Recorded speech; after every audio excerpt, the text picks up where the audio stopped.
Okey, bismillahirrahmanirrahim. Assalamualaikum dan selamat pagi semua. Dengar tak? Waalaikumsalam. Waalaikumsalam. Selamat pagi cikgu. Okey, baiklah. Sebelum kita mulakan kelas, cikgu nak minta seorang wakil pelajar untuk baca doa bagi memberkati kelas kita pada hari ini dan semoga kelas kita pada hari ini berjalan dengan lancar. Ada sesiapa yang boleh tolong baca doa?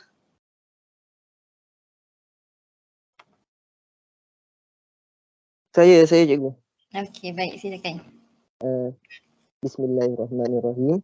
Allahumma ftah alaina hikmataka wansur alaina min khazaini rahmatika ya arhamar rahimin. Amin. Amin. Terima kasih kepada siapa tadi boleh cikgu tahu? Nama saya Imran. Okey, terima kasih Imran. Okey, sebelum tu apa khabar semua? Awak semua sihat? Mood raya Sehat lagi cikgu. Dah seminggu kita bercuti, seminggu cikgu tak tengok awak semua. Kalau line awak okey boleh tak semua on camera dulu? Cikgu saya sehat. Sihat Alhamdulillah. Macam mana beraya? Okey tak? Seronok tak? Seronok cikgu. Cikgu saya nak duit raya. Boleh nanti datang rumah cikgu Dah 2 Cikgu tahun nak kita duit dapat raya. beraya. Akhirnya tahun ni kita dapat juga beraya, dapat berkumpul. Cikgu pun dapat balik kampung. Seronok sangat. Kamu cikgu dekat mana cikgu? Kampung cikgu kat Kedah. Siapa orang Kedah kat sini? Saya cikgu. Sama cikgu. Sama. Tapi sekarang cikgu dah kat Pait Raja. Awak semua dah balik ke Pait Raja ke belum? Kat Kedah. Belum cikgu. Tambah cuti. Cikgu dah agak dah. Masing-masing kat kampung lagi, mood beraya lagi. Betul kan?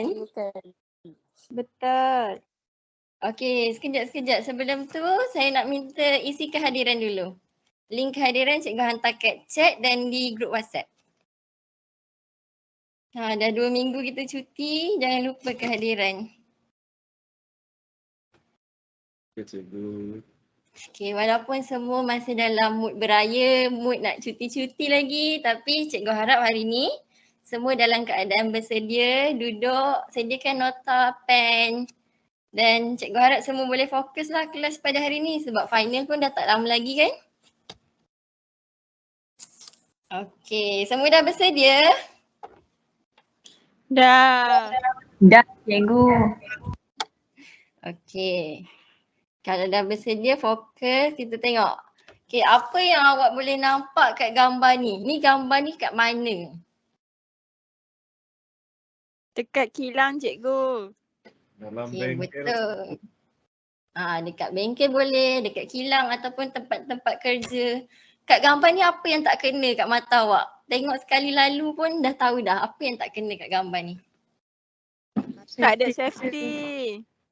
Ya, safety tak ada. Apa safety yang tak ada yang awak tahu tu? Tak pakai PPE cikgu. Okey, tak pakai PPE. Lagi-lagi cikgu nak semua orang jawab. Semua orang kena aktif pagi ni. Ngantuk lagi cikgu. Tak boleh ngantuk, dah pukul 9. Okey, minta semua tenung-tenung dalam gambar ni senaraikan apa safety yang tak ada kat gambar ni.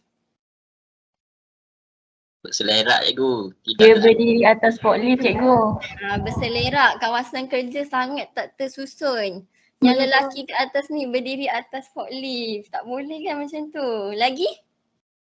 Buat kerja guna telefon.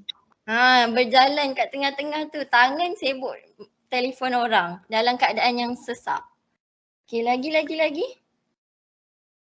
Ambil barang tak guna tangga. Tak ada air cikgu. Ni yang kat atas kanan ni, dia nak ambil barang kat atas tapi dia panjat rak tu. Sangat bahaya. Cermin pecah. Ya, dia cermin pecah, kalau kena kaki boleh berdarah, boleh jadi macam-macam kecederaan. Lagi? Dia borak-borak cikgu. Yang 2 orang kat tengah-tengah ni, orang tengah buat kerja kat sekeliling, dia berborak berdua. Akan mengganggu orang lain. Pecat dia cikgu. Apa? Pecat dia. Pecat. Kalau ni kat tempat saya dah pecat dah. Okay, ada lagi tak? Ada lagi tak yang awak nampak? Ni kat belah kiri ni. Tu dia bawa barang, tak nampak orang kat depan cikgu. Peralatan dia tak tersusun. Dia angkat barang ni terlalu tinggi sampai mata dia pun tak nampak jalan. Saya pun tak tahu macam mana dia berjalan. Peralatan tak Mata susun, tiga. sampah bersepah-sepah. Cikgu dah mata hati cikgu. Mata hati, power tapi bahaya. Okey, saya tahu semua faham. Jadi kita tengoklah gambar seterusnya. Ni pun gambar lebih kurang sama. Apa bahaya yang ada kat sini? Kayanya tak sesuai. Ni akak baju pink ni dalam kawasan bengkel tapi pakaian dia macam nak pergi beraya. Okey, kat bengkel kita kena pakai pakaian yang bersesuaian. Ada lagi tak? Merokok. Merokok sangat bahaya kat kawasan-kawasan bengkel. Lagi?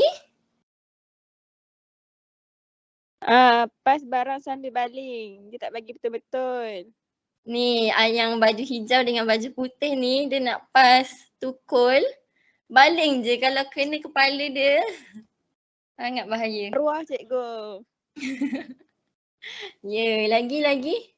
Dia ambil barang tak guna tangga. Betul, yang kat atas ni dia susun kotak tinggi-tinggi, dia panjat. Tapi dia susun kotak tu pun tak sekata. Boleh jatuh tergolek-golek. Ni ada yang kat belah kanan ni dia sambil berlari. Ada lagi tak? Cermin pecah lagi, botol kaca. Ya, sangat bersepah. Peralatan yang nak digunakan pun tak disusun. Ada air tumpah yang menyebabkan basah, licin. Okey, baik, saya nampak semua dah jelas dengan gambar-gambar ni. Agak-agak apa yang kita nak belajar pada minggu ni? Keselamatan. Keselamatan dalam bengkel. Betul ke cikgu keselamatan? Ya, betul. Kita akan belajar keselamatan sebab minggu hadapan awak semua tahu kan kita dah habis subjek teori. Minggu depan kita akan pergi ke bengkel untuk teruskan dengan amali. Jadi sebelum masuk bengkel saya nak semua pelajar saya faham apa itu keselamatan yang kita kena amalkan. Supaya tak naklah nanti kat bengkel ada kecederaan, bahaya-bahaya yang akan berlaku. Jadi bagi saya topik ni sangat penting sebab keselamatan ni melibatkan diri kita dan orang di sekeliling kita. Okay, awak semua dah bersedia untuk kita teruskan? Sedia, cikgu. Okey, baik. Keselamatan kita akan belajar dalam ni teori kemalangan, peraturan OSHA 1994, risiko dan bahaya dan juga jenis-jenis bahaya. Hasil pembelajaran untuk topik ini, saya harap di akhir pembelajaran kita semua dapat merumuskan maklumat mengenai teori kemalangan dan peraturan OSHA dengan tepat. Yang kedua, dapat mengenal pasti kategori risiko dan bahaya yang berlaku di bengkel, makmal, kawasan-kawasan kerja serta tindakan yang kita perlu ambil dengan cara yang sesuai. Yang ketiga, untuk menilai tahap sesuatu, jenis tahap bahaya yang berlaku di bengkel dan makmal dengan tepat. Okay, sebelum kita masuk dengan lebih mendalam, kita kena tahu dulu teori kemalangan. Apa itu definisi kemalangan, apa itu definisi bahaya? Adakah ia benda yang sama? Okay, kita tengok definisi kemalangan. Ia adalah suatu kejadian yang tidak disangka yang selalunya mengakibatkan kecederaan. Kemalangan ini adalah satu kejadian yang tidak diingini yang mengakibatkan kecederaan kepada seseorang atau memusnahkan harta benda. Tak ada siapa pun kat dunia ni yang nak terlibat dalam kemalangan. Memang ia adalah perkara yang kalau boleh kita nak elak, selagi boleh elak kita akan elakkan. Dan ia juga boleh mencederakan diri kita dan juga harta benda kita, harta di sekeliling kita.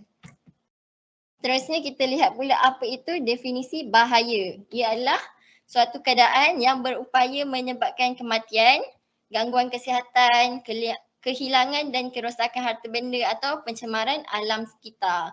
Bahaya ni lebih kepada keadaan sekeliling kita yang akan efek diri kita juga. Okay, seterusnya kita semua memang kena tahu apa itu OSHA 1994 ni ataupun Akta Keselamatan dan Kesihatan Pekerja 1994. Akta ni ialah suatu akta untuk membuat peruntukan lanjut bagi memastikan keselamatan, kesihatan dan kebajikan orang yang sedang bekerja bagi melindungi orang lain terhadap risiko kepada keselamatan atau kesihatan berkaitan dengan aktiviti orang yang sedang bekerja. Jadi akta ni ditubuhkan untuk lindung diri kita, diri orang sekeliling kita dan juga persekitaran bekerja. Dia lindung dari segi keselamatan, kesihatan dan juga kebajikan. Kalau tak ada akta ni, siapa yang nak lindung kita? Sebab tu akta ni ditubuhkan. Okey, apa tujuan akta ni? Okey, kita tengok satu-satu. Yang pertama, ia adalah untuk memastikan keselamatan, kesihatan dan kebajikan orang yang sedang bekerja. Iaitu kita lah, kalau kita bekerja di tempat kerja ataupun masa belajar ni kita di bengkel, buat kerja di bengkel, akta ni akan melindungi diri kita. Yang kedua, untuk melindungi orang di tempat kerja selain daripada orang yang sedang bekerja. Maksudnya, selain akta ni lindungi diri kita, dia lindung juga orang di sekeliling kita. Sebab kita kena pastikanlah persekitaran kita sentiasa selamat dan terhindar daripada sebarang bahaya. Tujuan akta yang ketiga pula, untuk menggalakkan suatu persekitaran pekerjaan bagi orang-orang yang sedang bekerja yang bersesuaian dengan keperluan fisiologi dan psikologi mereka. Okey, maksudnya persekitaran pekerjaan ni. Persekitaran ni yang akan reflect diri kita. Kita punya fizikal, psikologi. Kalau persekitaran selamat, kita pun akan selesa nak bekerja. Dan yang seterusnya adalah untuk mengekalkan atau memperbaiki standard keselamatan dan kesihatan. Adanya akta ni akan membuatkan keselamatan dan kesihatan kat negara kita ni terjaga daripada dulu sampai sekarang. Akan ada satu akta yang lindungi diri kita. Jadi kita nak pergi kerja pun kita rasa selamat. Okey, semua faham? Semua fokus lagi tak ni? Faham, fokus. Faham cikgu. Okey, baik. So kita tengok pula jenis-jenis bahaya. Bahaya ni ada banyak, sangat banyak. Kat mana-mana pun kalau awak pusing tengok sekeliling awak pun kemungkinan ada bahaya di sekeliling kita. Okey, kita tengok 4 kategori bahaya yang sentiasa adalah di kawasan-kawasan kerja. Yang pertama, bahaya fizikal, bahaya kimia, bahaya biologi dan bahaya psikososial. Kita tengok satu-satu. Apa itu bahaya fizikal? Iaitu bunyi bising lampau, tegasan haba, getaran, pancaran, tekanan. Ini semua ada di tapak kerja biasanya. Bunyi bising yang akan, kalau kita dengar hari-hari akan mengganggu kita punya sistem pendengaran. Haba, pancaran, silau mata kita lama-lama akan rosak, tekanan. Okey, kita tengok pula bahaya kimia. Bahaya kimia ni pun banyak dekat makmal sains. Tapi dekat bengkel aircon pun banyak bahaya kimia ni. Ada cecair-cecair gas kimia yang berbahaya. Habuk, asap dan juga wap. Kategori bahaya yang ketiga adalah biologi. Bakteria, virus dan juga parasit. Ini sangatlah bahaya sebab kita tak nampak. Kita tak boleh nampak dengan mata kasar. Jadi apa yang kita boleh buat? Kita boleh pastikan persekitaran kerja kita bersih, selamat. Jadi kita boleh elak. Selagi boleh elak, kita elak. Macam sekarang virus COVID-19 ataupun kat tempat kerja memang banyak sangat kes-kes demam denggi sebab adanya apa? Adanya bahan-bahan yang bersepah, terbiar lama-lama jadi takungan air, jadi tempat pembiakan nyamuk Aedes. Bahaya yang seterusnya adalah bahaya psikososial di mana perlakuan pekerja, gangguan mental, tekanan perasaan, masalah peribadi, pergaulan. Ni semua sentiasa berlaku di tempat kerja, cuma kita perasan dengan tak perasan je. Pergaulan kita dengan rakan sekerja kita, adakah ia mengganggu mental dia? Macam mana kita dari segi percakapan kita, dari segi perbuatan kita, tu bahaya-bahaya yang kita perlu elakkan. Pencegahan bahaya ni, jenis-jenis bahaya hendaklah dikenal pasti oleh pihak pengurusan. Kalau kat bengkel, pihak pengurusan bengkel. Kalau kat tempat kerja, majikan. dan juga pekerja iaitu diri kita sendiri kerana ia dapat membantu dalam yang pertama mencegah dan mengawal kemalangan. Okey. Yang kedua, langkah utama kepada keselamatan dan kesihatan pekerja. Untuk memastikan keselamatan dan kesihatan pekerja ni, yang first kita kena buat, kita kena cegah bahaya tu dulu. Dan yang ketiga, mematuhi undang-undang negara iaitu undang-undang Akta tadilah, Akta Keselamatan dan Kesihatan 1994. Okey, yang ni penting. Yang ni semua fokus. Kita nak masuk bengkel minggu depan. Yang pertama, patuhi semua arahan amaran. Kalau kita tengok kat bengkel, saya percaya awak pun dah pernah masuk bengkel sebelum ni. Adalah tampal-tampal gambar-gambar arahan amaran. Kat pintu ada, kat dinding-dinding memang banyak sangat. Dekat mesin, peralatan, semua akan ada simbol-simbol yang kita kena kenal, kita kena faham dan kita kena patuh. Yang kedua, fahami prosedur yang betul sebelum memulakan kerja. Kita baru first time nak masuk bengkel minggu depan, nak buat amali. Jadi bila saya bagi ketak arahan, fahamkan dulu langkah-langkah. Nanti awak kena buat kerja ikut prosedur yang telah ditetapkan. Yang ketiga, jangan ambil mudah sebarang kecederaan walau sekecil mana sekalipun. Kadang-kadang kita buat kerja terguris tangan sikit dengan pisau ke alatan tajam apa-apa, luka sikit je, kita rasa tak sakit pun. Jadi kita pun teruskan kerja, buat kerja macam biasa. Tapi kita tak tahu sekecil-kecil mana pun luka tu boleh merebak menjadi lebih teruk. Jadi kalau terkena apa-apa kecederaan, kalau macam luka, cuci dulu, balut dulu kalau rasa okey, baru teruskan kerja. Jangan ambil mudah ya semua. Okey. Yang keempat, dilarang melakukan sembarang kerja atau aktiviti jika berada di bawah pengaruh dadah atau alkohol.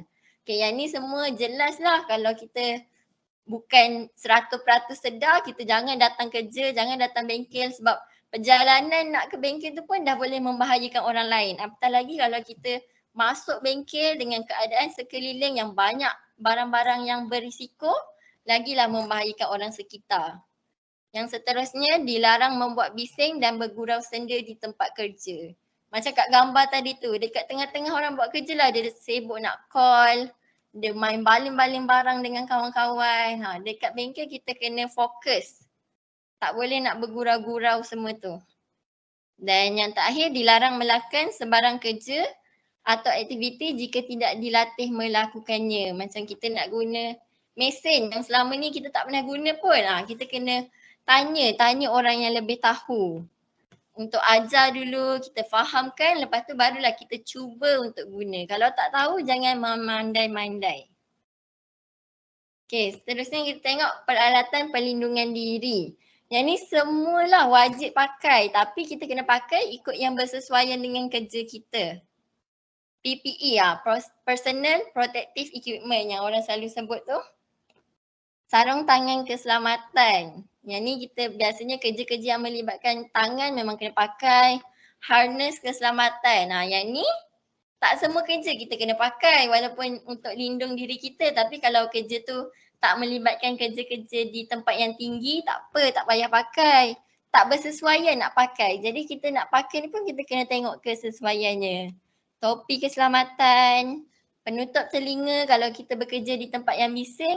Walaupun kita dah dengar benda tu hari-hari, kita pergi kerja hari-hari, tapi tetap kena pakai untuk lindung sistem pendengaran kita. Sama juga alat pernafasan, lanyard dan juga kasut keselamatan.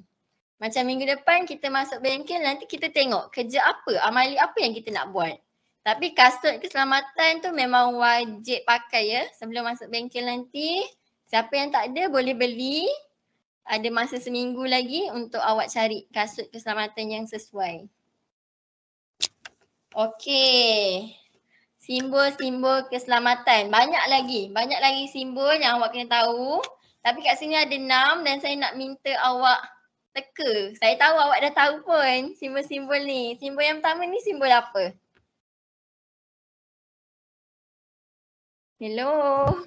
Simbol api, flame. Ya, simbol bahan mudah terbakar. Yang kedua,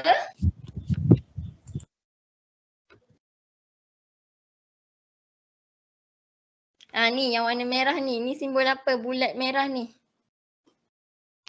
Simbol amaran. Dilarang masuk.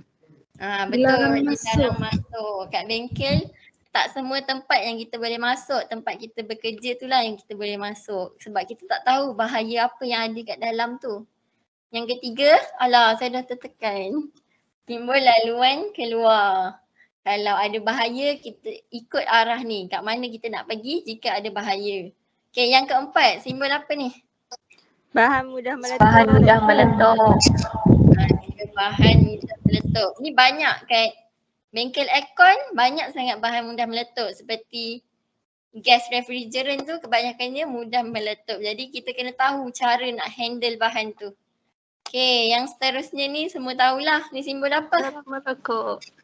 Ya, dilarang merokok. Sangat bahaya nak merokok dalam bengkel sebab kita tak tahu kat tepi ni ada bahan mudah terbakar ke. Kalau rokok tu percikan api dia kena kat bahan mudah terbakar tu, apa yang akan berlaku? Cikgu, ya? nanostick boleh tak cikgu? Oh, tak boleh. Semua bahan-bahan nanostick tu pun antara bahan yang boleh meletup kan. Jadi elakkan guna di bengkel. Okay, seterusnya yang terakhir, simbol apa?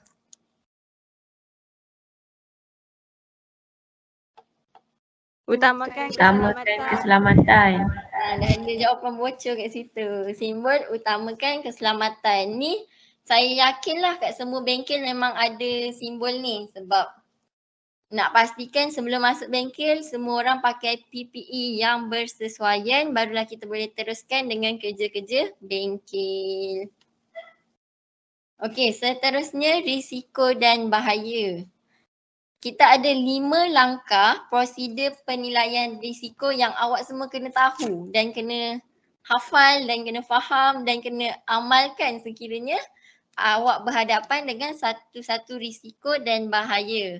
Okey, yang pertama, langkah pertama ialah untuk mengenal pasti bahaya. Mula-mula kita kena kenal pasti dulu dan buat senarai bahaya-bahaya yang terlibat ataupun bahaya-bahaya yang mungkin akan berlaku kat sekeliling awak.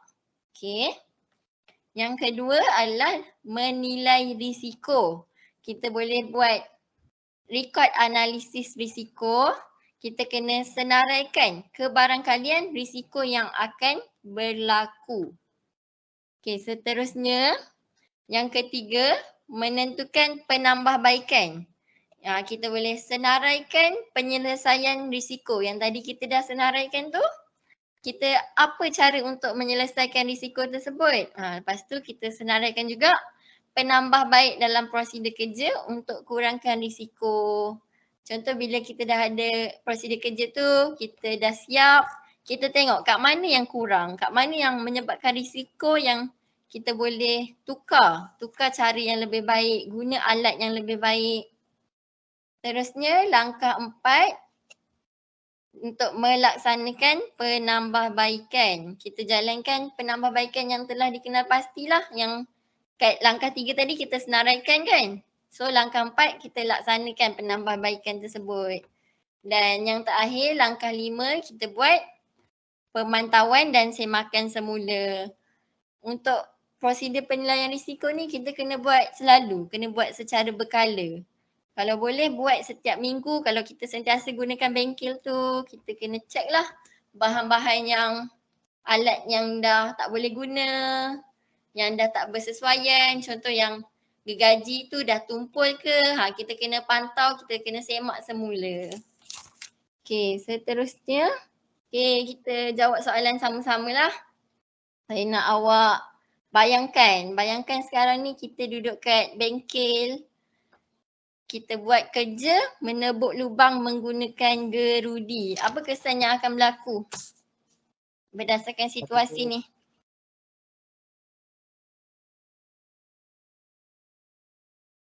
Ada sesiapa tahu? Batuk. Habuk-habuk tu kalau termasuk dalam hidung ke, mulut ke, kita boleh terbatuk-batuk tu adalah salah satu masalah kesihatan. Yang kedua? Pendengaran kurang jelas cikgu.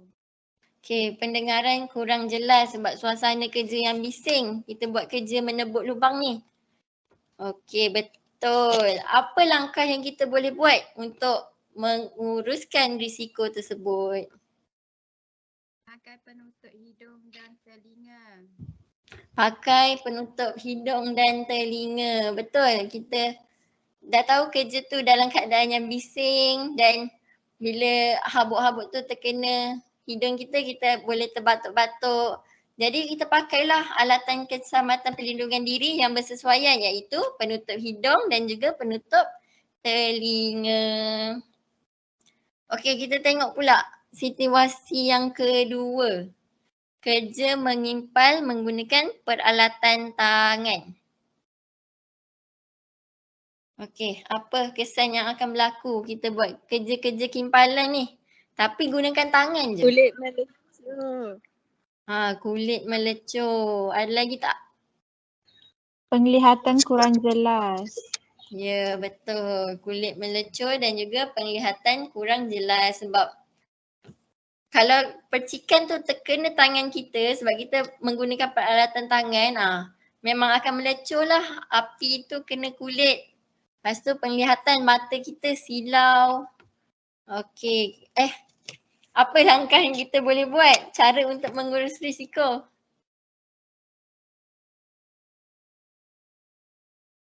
Pakai cermin mata. Memakai Google. Ya, pakai cermin mata Google tu lagi. Sarung tangan. Sarung tangan dan juga apron. Barulah tak terkena kulit, barulah tak melecur. Mata kita pun jelas dah pakai Google tu, nak tengok pun barulah kita boleh buat kerja dengan sempurna. Okey, situasi yang terakhir. Awak semua pelajar-pelajar penyamanan udara kan? Ni awak semua akan buat minggu depan, kerja menservis unit penyamanan udara. Apa kesannya? Kulit gatal. Kulit gatal tu kalau awak terkena, kalau kita nak servis aircon ni kita ada juga guna chemical dia ataupun gas refrigerant tu. Kalau tak sesuai dengan kulit kita boleh menyebabkan gatal-gatal. Lagi? Sesak nafas cikgu. Betul lah, sesak nafas dengan terhidu bahan kimia tadi tu. Jadi apa? Ada lagi satu. Penglihatan kurang jelas. Jadi apa yang kita boleh buat untuk mengurus risiko tersebut? Pakai penutup hidung. Okey, pakai penutup hidung. Untuk elakkan dari sesak nafas. Lagi? Sarung tangan. Pakai sarung tangan, betul. Lagi? Kita boleh juga pakai Google lah untuk penglihatan yang kurang jelas tadi. Okey, semua jelas tak dengan kelas kita pada hari ni? Jelas cikgu. Yes, cikgu. Okey, kalau jelas ada apa-apa soalan? Kalau tak ada, cikgu nak minta. Okey, baik. Saya tahu topik ni mudah, tapi saya harap mudah juga untuk kita amalkan nanti kat bengkel nanti. Jangan kita anggap mudah sebab dia mudah. Jadi kita kena pastikan keselamatan kita semua terjaga. Saya nak minta seorang pelajar ke dua orang ke untuk rumuskan apa yang kita belajar pada pagi ini. Ada siapa volunteer ke nak saya panggil nama? Okey, saya nak minta Azlin. Azlin ada tak? Ada cikgu. Okay, Azlin, awak boleh tolong cikgu rumuskan apa yang kita belajar pada hari ni? Okey, apa yang saya faham hari ini kita belajar mengenai akta keselamatan. Lepas tu kita juga ada belajar mengenai 4 perkara risiko iaitu kimia, fizikal, psikososial. Satu lagi saya lupa cikgu. Lepas tu kita juga belajar mengenai bahaya atau risiko. Lepas tu kesan terhadap bahaya tersebut dan cara untuk mengurus risiko tersebut dan juga kita belajar mengenai simbol keselamatan. Okey, baik. Terima kasih Azlin. Jadi saya harap semua fahamlah apa yang kita belajar. Sebab saya ada sediakan satu kerja rumah untuk awak semua buat sebelum kita masuk bengkel minggu hadapan. Kerja saya akan hantar di grup WhatsApp kita. Hantar sebelum hari Ahad. Kita masuk bengkel hari Rabu, hantar hari Ahad. Boleh tak? Boleh. Boleh cikgu. Walaupun mood raya lagi tapi kerja tetap kena buat, tetap kena hantar. Okey, boleh semua? Boleh cikgu. Boleh cikgu. Okey, guna link kehadiran tadi untuk tanda kehadiran akhir pula ya. Awak kena tanda awal dan akhir untuk pastikan awak duduklah depan laptop sepanjang cikgu mengajar tadi. Okey, cikgu harap awak semua berhati-hati, beraya dan tetap kena fokus. Tetap kena bersemangat dan jangan mengalah. Kita kena teruskan usaha kita untuk belajar. Final pun dah tak lama lagi, buat ulang kaji. Okey, itu sahaja daripada cikgu. Sekian, terima kasih. Assalamualaikum.